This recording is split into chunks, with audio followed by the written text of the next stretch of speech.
Good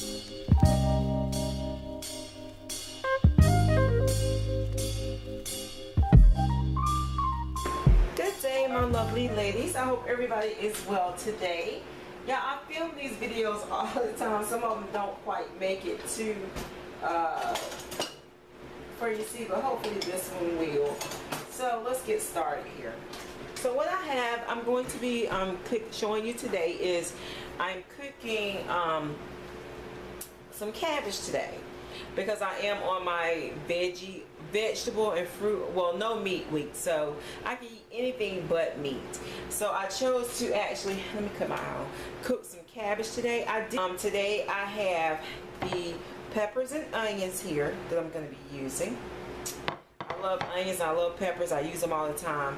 I have my cabbage here that I've freshly washed, cut up and washed. I also add Weilers. I add chicken cubes. You can get any kind of chicken cubes that you like, but I do add chicken cubes because that gives it flavor.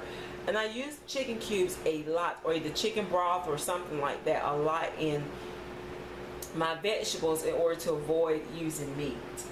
I also am going to add chili powder as well as some red pepper. So what I do is I'm going to melt the butter, stick of butter. Inside my butter, I'm going to go ahead and add 2 of the cubes for right now. I may add more later, but for right now, I'm going to go ahead and add 2 of the cubes in.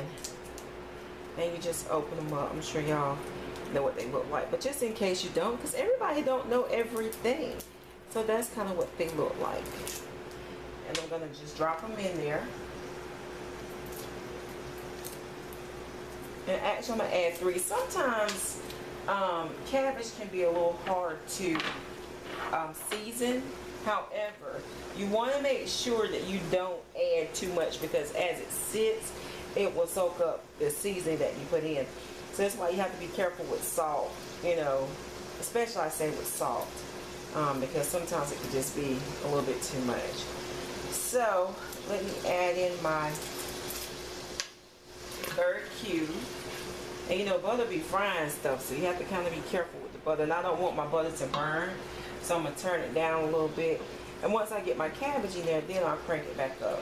So here is my cubes, and it might take a little bit for the cubes to melt as well, which I'm okay with that because the cabbage has to cook.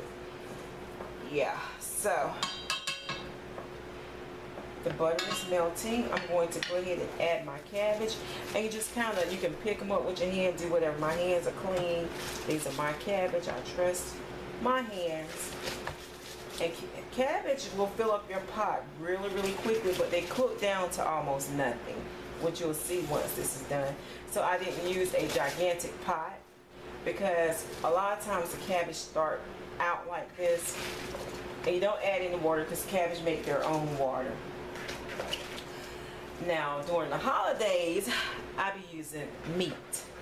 Sister uses, I'm from the South, so in the holidays I use meat. Or like if I'm fixing, well, it depends, because sometimes I have a son that does not eat pork, so I don't use pork for him when I'm cooking my cabbage, because he don't eat pork.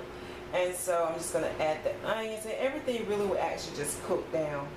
Trust me, I know it looks like, you know, a lot in the pot and the pot's overflowing, but wait till I come back and show you how cabbage cooks down. My grandma used to say they cook down to nothing, and she was right.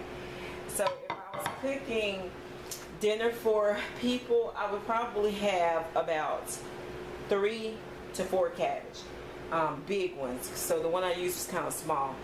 So I'm just going to put my top on here like that. Yeah, I know it's smashed, it's not all the way close, but shortly I'm going to come back and it's actually going to be done. I'm going to turn my heat back up. Alright ladies, and I'll be back and show you what the finish looks like.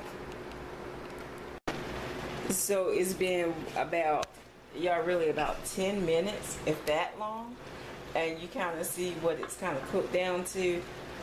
Remember when I first started, the top was like all the way at, it was all the way at the top, and now it's really cooked down to hardly nothing. That's why I say with cabbage, If you're cooking for a whole lot of people, then you gotta have a whole lot of cabbage. But for me, I'm just cooking it for myself. My husband might eat some. I did prepare a chicken breast for him just in case he wanted some.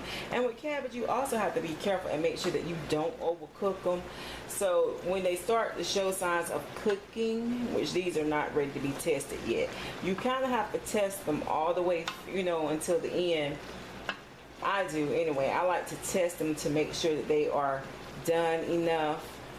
Now is when I'm going to add my peppers in. So I'm going to add the red pepper in.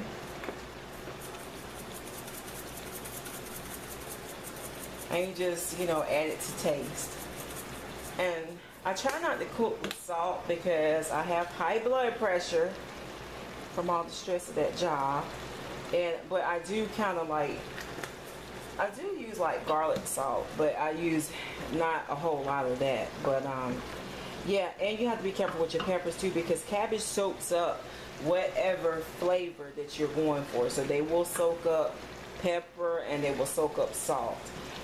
So I put my peppers in there, and yeah, this is cooking real fast, and it's probably the butter that's cooking it this fast. I'm gonna turn it down because I don't want it to go too fast. I'm gonna fix me some potatoes too, and I'll come back and show you how I fix my potatoes shortly. But I just want to show you how quickly and how your cabbage will cook down. So depending on how many people you're cooking for, I use one cabbage, but it depends on how many people you're cooking for as to how many cabbages you need. Okay.